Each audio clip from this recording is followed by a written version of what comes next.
Olá, queridos alunos, espero que estejam tudo bem com vocês. Eu sou a professora Yara Fontes e agora estaremos juntos para falar um pouco sobre a disciplina de Psicologia das Relações Humanas. Então, o que é a psicologia? A psicologia é uma ciência que estuda os processos mentais e o comportamento humano dentro das concepções cognitivas e afetivas. Mas, de um modo geral, nós podemos dizer que a psicologia ela também estuda a alma, estuda ou a psique ou a mente, ou apenas o comportamento. A psicologia ela se caracteriza por possuir várias linhas de atuação que possam permitir estudar o ser humano de formas diferenciadas e bem abrangentes em seus diversos contextos de vida. Então, atualmente, a psicoterapia torna-se uma atividade muito procurada hoje em dia por várias pessoas, porque ela proporciona ao sujeito grande benefício no seu encontro e na sua busca pelo seu equilíbrio. Então, atualmente, a psicologia ela tem uma função muito importante para a sociedade, porque ela contribui para que o ser humano consiga buscar o seu equilíbrio entre pensamento e ação, né? Manifestando-se aí em vários contextos do seu dia a dia. Então, o objetivo, né, do estudo da psicologia das relações humanas, ela possui cada dia mais credibilidade e prática entre todos aqueles que optam pelo seu bem-estar e pelo seu desenvolvimento biopsicossocial promissor. Então, o que acontece? O ambiente em que nós vivemos, ele é um objeto de estudo muito importante para a psicologia. Por quê? Porque é nesse ambiente que é cheio de criatividade que nós, seres humanos, iremos manifestar várias formas e tipos de comportamentos, de ações, sensações e sentimento. E isso vai se manifestar diante das várias situações que ocorrem no nosso dia a dia. Então, o campo de estudo da psicologia é muito grande e com atividades em várias áreas, como a clínica, a escola e a organização. Então, a psicologia e as relações humanas, elas andam juntas, de forma a ampliar a construção dos conhecimentos do sujeito em estudo nos seus diversos contextos de vivência, favorecendo o equilíbrio entre a mente, corpo e comportamento, onde desta forma proporcionará a todos ao seu redor uma melhor convivência entre os grupos pessoais e profissionais. Então, a psicologia ela possui algumas linhas, Dentre elas, as suas principais são a psicanálise, a linha junguiana, a linha reikiana, a psicanálise de crianças e a clínica do real. E entre as linhas de estudo e de prática da psicologia, nós temos a psicoterapia, que é uma possibilidade de prática da psicologia, a psicologia em prática, que ela vai consistir no tratamento das dificuldades afetivas ou mentais, ou seja, é falar ao profissional, o paciente falar ao profissional sobre o seu sofrimento, que acomete em diferentes contextos. Então, dentre essas linhas de estudo, nós temos a análise transacional, a arte-terapia, o psicodrama, a psicologia analítica, a psicologia humanista, a programação neurolinguística, as psicoterapias corporais, a logoterapia, a psicoterapia familiar e a psicoterapia comportamental. E como é que acontece as fases de desenvolvimento humano de acordo com a visão psicológica, de acordo com a psicologia? né? Então, para a psicologia, o desenvolvimento psicológico do ser humano, ela acontece de forma paralela ao seu desenvolvimento físico e social. Ou seja, esse desenvolvimento psicológico, ele vai acontecer desde o momento em que o ser humano nasce e vai, né, até o momento da sua morte. E ela vai passar por várias adaptações possíveis, vai ser influenciada pela história familiar dele, pelos seus dados biopsicológicos que foram herdados de seus familiares, o meio familiar em que ele está inserido, as condições ambientais, sociais e culturais, né? Então, esse desenvolvimento ele vai sofrer todas essas influências. Dentre essas fases, nós temos como primeira fase a fase conhecida como fase oral, que ela é o período ali que vai desde o momento do nascimento até o primeiro ano de vida do ser humano.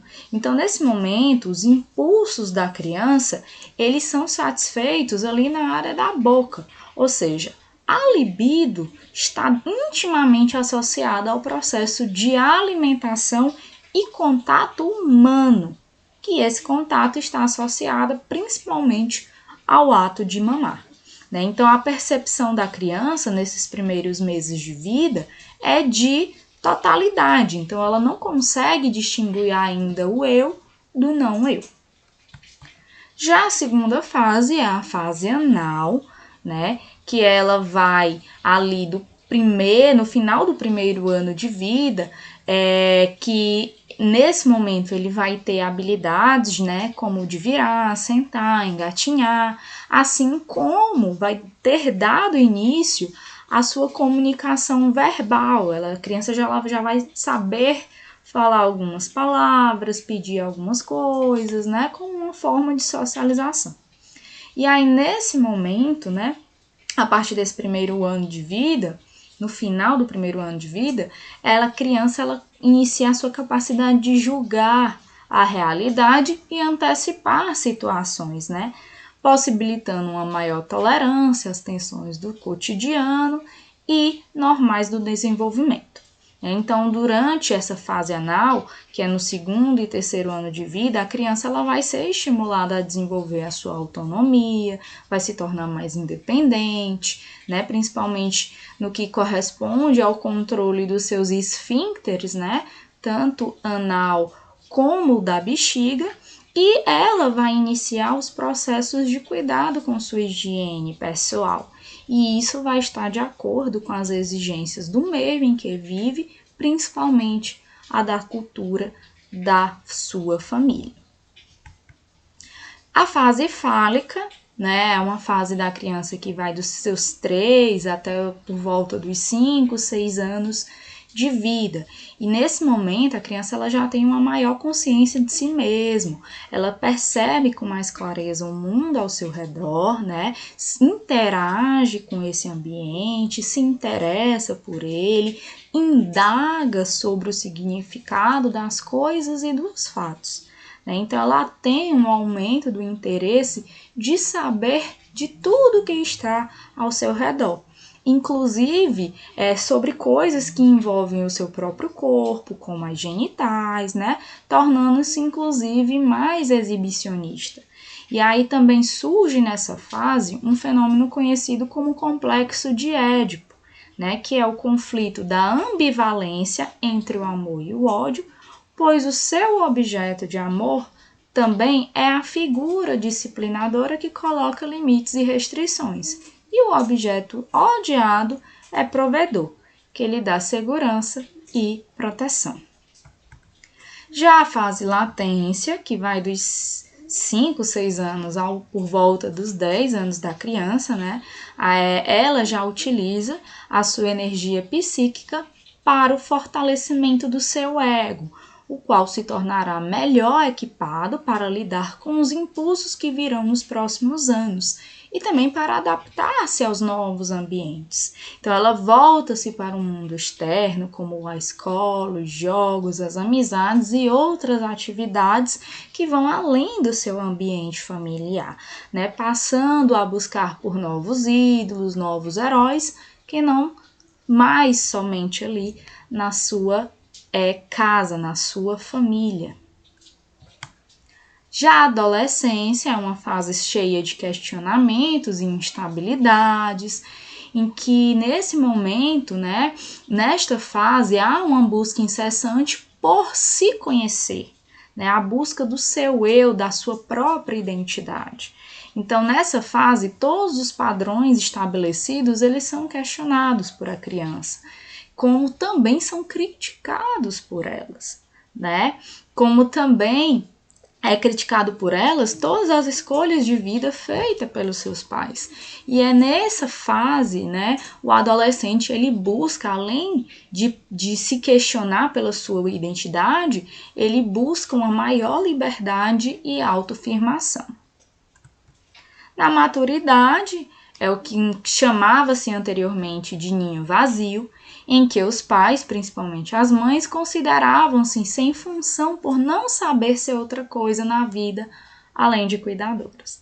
Né? Então, nessa fase, há um grande investimento que se fez nos últimos anos, mostrando que as mulheres têm outros afazeres, além de ser cuidadora, e isso se caracterizou principalmente com a entrada da mulher no mercado de trabalho, né? Em que hoje a mulher, ela além de ser mãe, ela é provedora do lar, ela trabalha fora de casa, ela tem uma profissão, e enfim. E isso se torna, né, bem mais acentuado nos dias de hoje. E a velhice, ela é momento em que as pessoas, os indivíduos estão com a idade mais avançada, né? Em que elas, né, buscam ali fazer uma autorreflexão do seu passado, das suas escolhas, das suas vivências, e ela passa a se interessar por outras atividades, como política, ciências e até mesmo artes.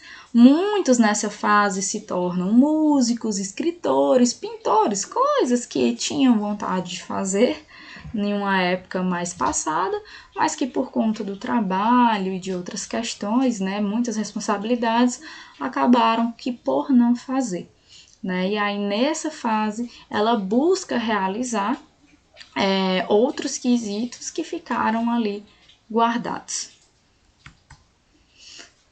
Com relação à psicologia, às psicopatologias e relações humanas, como nós falamos, o comportamento humano, o meio em que o ser humano está inserido, ele é um objeto de interesse da psicologia.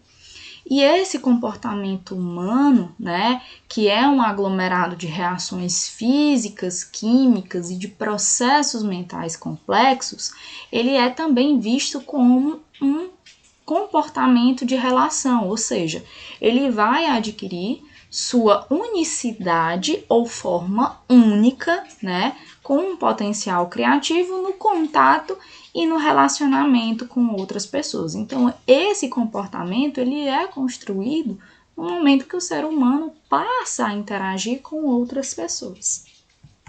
Então, dessa maneira, diversas são as patologias que podem se apresentar, né, e ter uma repercussão no relacionamento interpessoal. E isso pode ser exemplificado por uma depressão maior, né, em que o sujeito, o indivíduo, ele se isola do mundo por possuir um sentimento de inutilidade e culpa, até mesmo um transtorno de personalidade esquizoide, onde há um padrão global de distanciamento emocional nos relacionamentos. Então, citando aí algumas psicopatologias, nós temos a depressão, né, que como é de conhecimento da maioria das pessoas, ela é caracterizada principalmente pela excessiva divulgação nos meios de comunicação, como internet, jornais, revistas e televisão, né? E aí cabe aqui nós ressaltarmos que quanto antes um diagnóstico de depressão for feito, né, quanto mais cedo o seu diagnóstico for feito, mais rapidamente irá se iniciar um tratamento adequado e maiores serão as chances de se ter sucesso nesse quadro. tá? Então, a probabilidade de recorrência do transtorno com o aumento do número de episódios depressivos cresce também na mesma proporção. Já o transtorno obsessivo-compulsivo, ele caracteriza-se por sintomas obsessivos e compulsões que causam ansiedade e desconforto na vida de quem apresenta esse transtorno, né? Então, pessoas que apresentam esse transtorno, elas gastam tempo excessivo com rituais de lavar as mãos, elas verificam ali várias vezes, repetidas vezes, se trancaram as portas, enfim, dentre outras que são representados por essa patologia, né? E aí, nesse caso, o profissional ele vai avaliar o real comprometimento, né, com esses determinados rituais e como isso afeta emocionalmente aquele indivíduo, sempre avaliando, né, esse grau de sofrimento e prejuízo ocupacionais que esses procedimentos ritualísticos acabam causando no indivíduo que a possui. E no quesito de relações humanas e sociedade, né? Então, as relações humanas, elas são também problemas que podem se apresentar ao longo da vida de um indivíduo, né? Devido ao quê? Ao seu relacionamento com diversas pessoas que apresentam temperamentos dos mais diversos e dos mais diversificados dos seus, tá? Então, basta pensarmos, primeiramente, que nós somos seres únicos, né, em que não há dois indivíduos idênticos, e que o nosso comportamento, o nosso temperamento, ele é como se fosse uma impressão digital, né? São todas parecidas, mas não são iguais, né? Então, esse desacordo de características morais, intelectuais, temperamentais, entre outras, ela pode acabar criando barreiras entre indivíduos, mesmo que esses se simpatizem e se gostem. E aí essas barreiras podem trazer aí uma problemática, principalmente no quesito quando se trata de ambiente laboral. Então, a ética nas relações interpessoais, ela é o quê? Ela é um conjunto de valores que vão reger uma sociedade, né? E que vão estar presentes no dia a dia, né? E que, infelizmente, nos dias atuais, elas vão sendo cada vez mais esquecidos, deturpados ou invertidos.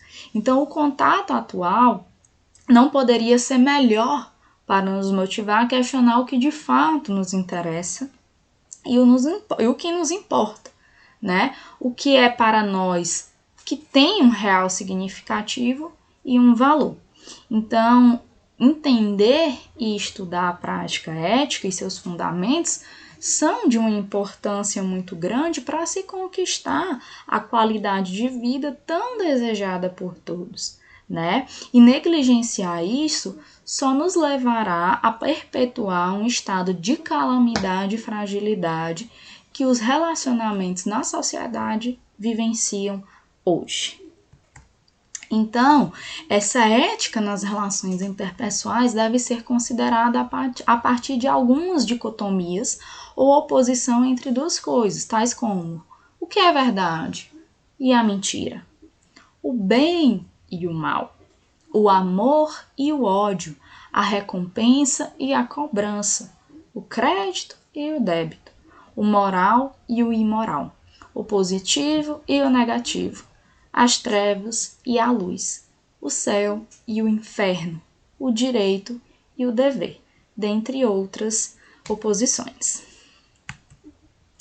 Então, a maioria, né, das comunicações que ocorrem nos dias de hoje, principalmente no quesito dos relacionamentos, ela não é uma questão de vida ou morte, mas a falta dela é, né? Então, vocês, caros alunos, prestem também atenção na comunicação não verbal, pois tem vezes que a pessoa fala uma coisa, mas a sua expressão e a sua postura dizem o contrário, né? Então, uma crítica, ela é positiva quando visa reforçar o comportamento ou o desempenho que está atingindo o padrão desejado.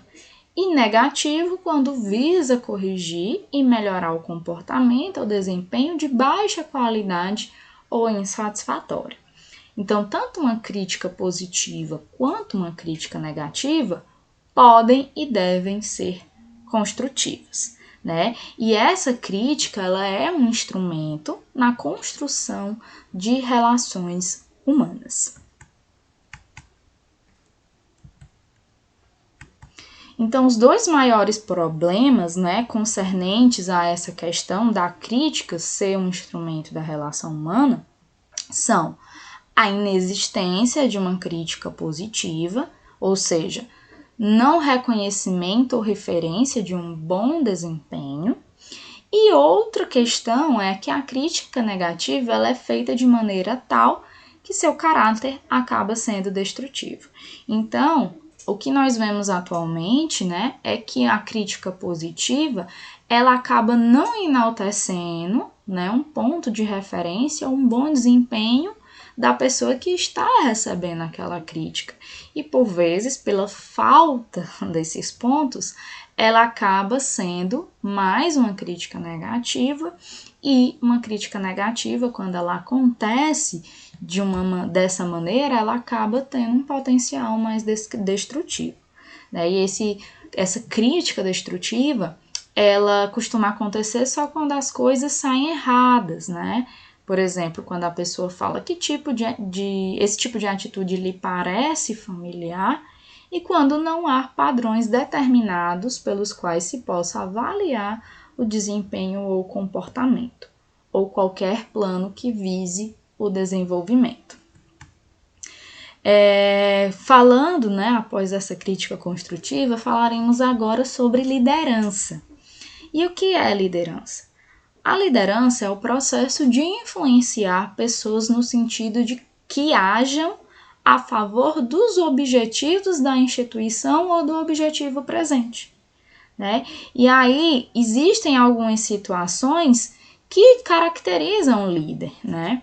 Então, o líder, ele é alguém que possui seguidores, ou seja, ele é alguém que as suas palavras e as suas atitudes acabam que influenciando pessoas próximas a elas também realizarem as suas mesmas atitudes. Outra situação é que algumas pessoas são pensadoras, outras profetas. Então, são papéis importantes e necessários, mas sem seguidores não se pode existir líderes. Então, tem alguns líderes que pensam, profetizam, mas que as pessoas acabam que não segui-los, né? Então, um líder nato, ele é um líder que acaba, querendo ou não, influenciando várias pessoas ao seu redor. Líder eficaz, ele não é alguém que é amado e admirado, né? Ele é alguém cujos seguidores fazem as coisas certas, né? E não confundamos popularidade com liderança. Popularidade não é uma coisa e liderança é outra. No líder, ele, mesmo que sem ser o objetivo dele, ele acaba influenciando pessoas a realizarem o que eles ditam, né, e o que eles fazem. Líderes são bastante visíveis, né, portanto, eles acabam servindo de exemplo, como eu falei há pouco, e liderança ela não quer dizer posição, privilégio, título ou dinheiro, né? Ela significa uma autoridade com responsabilidade. E aí, né, as competências profissionais, elas são requeridas por muitas empresas, né? Então, grandes multinacionais, elas requerem que os seus profissionais que trabalhem com elas desenvolvam competências, né, que são essenciais para o seu crescimento, para o seu sucesso. Então, quando o profissional ele é competente e agrega isto a um aprimoramento constante de habilidades, ele vai se manter atualizado quanto ao mercado e sobre as exigências desse mercado, né? Também quanto ao perfil do profissional atual, tornando-se de grande valor. e muitas vezes disputados por várias empresas. Então, a competência, ela acaba favorecendo ao desenvolvimento de diversas habilidades, oferecendo assim para aquele profissional um campo fértil para que ele consiga tornar a sua carreira mais sólida, baseada numa trajetória de sucesso. Né? Então, é muito importante que nós entendamos que o sucesso em qualquer segmento da nossa vida tem como base o nosso desejo de crescer e o nosso estímulo para que haja esse crescimento. E aí, falando de algumas competências interpessoais, né, que são competências que desenvolvem, que favorecem, né, o integrante de um grupo a um relacionamento interpessoal satisfatório. Para que ele consiga isso, ele precisa desenvolver algumas atitudes, como respeito às diferenças individuais, né? Ou seja, a aceitação do eu e do outro, isso é muito importante, você respeitar a opinião dos outros, respeitar também os seus erros, né? Ter uma comunicação efetiva, saber expressar, saber se comunicar, ter um vocabulário rico, né? Saber usar as normas da língua portuguesa no momento adequado. Um feedback, né? Você saber produzir um feedback, receber também um feedback e utilizar esse feedback para modificações de alguns pontos pessoais, né?